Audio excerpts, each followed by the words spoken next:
انشاءاللہ آپ کا رزلٹ ہوگا، اور نیو کلاسز آپ کی انشاءاللہ کریم اللہ نے چاہا تو جمعے والے دن سٹارٹ ہوں گے. کہ کوئی بچہ روزہ مس نہ کرے، یا آپ کے والدین گناہگار نہ ہوں.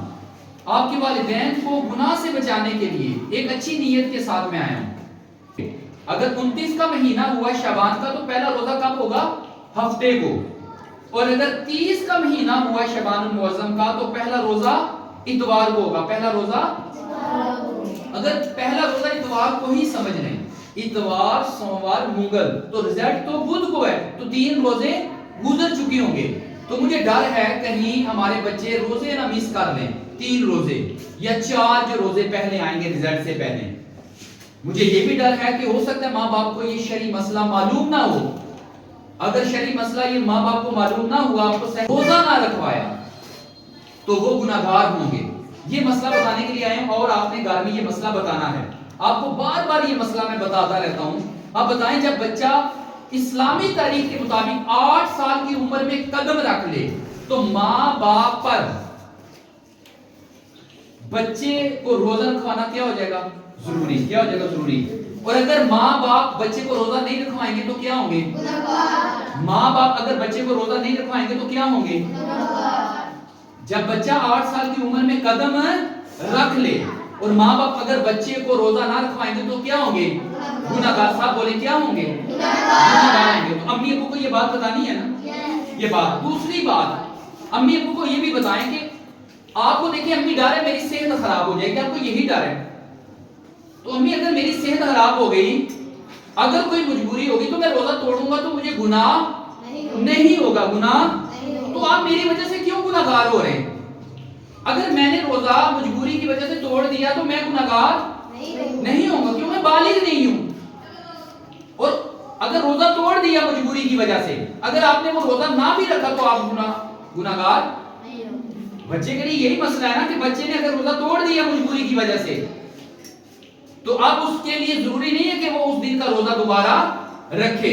ہاں نماز توڑ دے تو نماز دوبارہ پڑھائی جائے. نماز توڑ دے بچہ تو نماز تو روزہ ٹوٹ جائے تو روزہ دوبارہ بچے سے نہ رکھوایا جائے. تو پہلی بات یہ بتانی امی جان، آپ نے سحری کے وقت ہمیں اٹھانا ہے، اور سحری کے کھانے میں برکت ہے. میں نے بیٹا کوئی حدیث نہیں پڑھی ایسی کہ ناشتے میں برکت ہے. امی میں نے ناشتہ تو کرنا ہی ہے نا، تو مجھے سحری کے وقت اٹھا لیں، تھوڑی دیر پہلے اٹھا لیں، بلکہ آپ خود اٹھیں. امی ابو کو اٹھائیں، اپنا ایک جدول بنائیں، اپنا الارم لگائیں. یہ اس ٹائم میں نے 1 گھنٹہ پہلے اٹھنا ہے، تو یہ آپ اپنا جدول بنائیں. اور امی ابو کو کہیں مجھے سحری برکت والا کھانا کھانے دیں. آپ کیا کریں، اگر تو 29 کا یہ مہینہ ہوا تو پہلا روزہ کب ہوگا؟ ہفتے والے. پہلا روزہ کب ہوگا؟ پھر آپ کو پہلی تراویح کب پڑھنی پڑے گی؟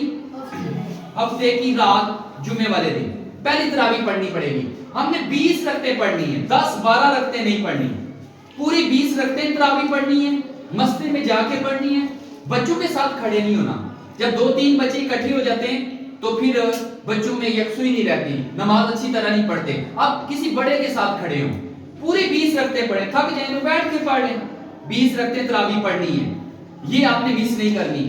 پھر جب سحری کا وقت ہوگا، پہلا روزہ ہوگا، اور آئندہ آنے والے روزے آپ نے نماز تہجد نہیں مس کرنی. آپ نے نماز تہجد، ماہ رمضان میں نماز تہجد پڑھنا بہت آسان ہے. آپ نے سحری کے وقت اٹھنا ہے، 2 رکعت نماز تہجد پڑھیں. طریقہ وہی ہے، سورہ فاتحہ پڑھنی ہے، سورہ اخلاص پڑھنی ہے. پھر آپ دعا مانگیں. سحری کے وقت دعا قبول ہوتی ہے، اس وقت تو دعائیں قبول ہوتی ہیں. سحری کے وقت اٹھیں، دعا مانگیں. تو آپ سارے نیت کریں، ایک تو نماز تراویح مس نہیں کرنی.